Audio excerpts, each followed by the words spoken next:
Welcome everyone. The topic is binding energy curve.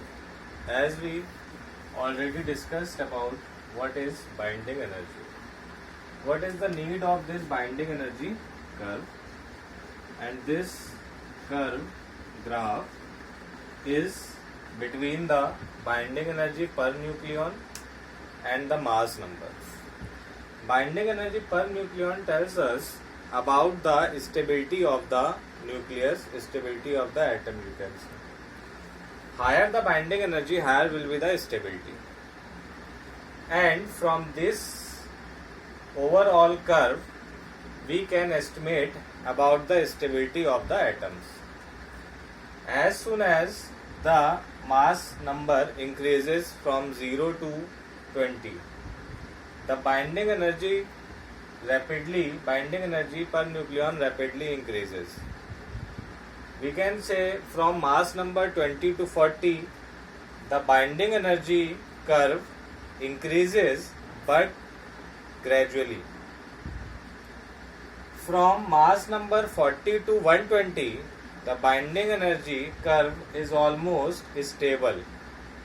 Why? The binding energy from 40 to 120, the binding energy is stable, means the binding energy is constant. And after 120 mass number, the binding energy goes on decreasing little bit. So we can say for higher atomic number atom, the binding energy is low, binding energy per nucleon is low, and for middle ones it is high, and for the lower ones it again is low. On the basis of this graph, this explanation, we can define the nuclear reactions, that is nuclear fission, and another one is nuclear fusion. What is nuclear fission reaction? In this reaction, a heavy nuclei splits up into two smaller nuclei. So how can we understand this concept, nuclear fission? That the higher atomic, like uranium, having the atomic number 238, has a binding energy near about 7.6 million electron volt.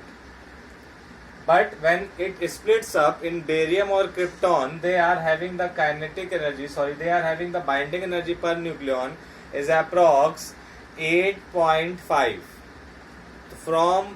As the product is having the greater binding energy, that is 8.5 as compared to the reactants one, so there is a extra energy, and that extra energy liberates when reaction occurs. In the case of nuclear fusion reaction, there are two smaller nuclei combine and form comparatively heavier nuclei, like hydrogen combines and it becomes helium. As we can see, the product one, the latter one, having the greater binding energy per nucleon as compared to the reactant one, so there is a liberation of energy, and this is the concept behind the energy liberation. Thank you.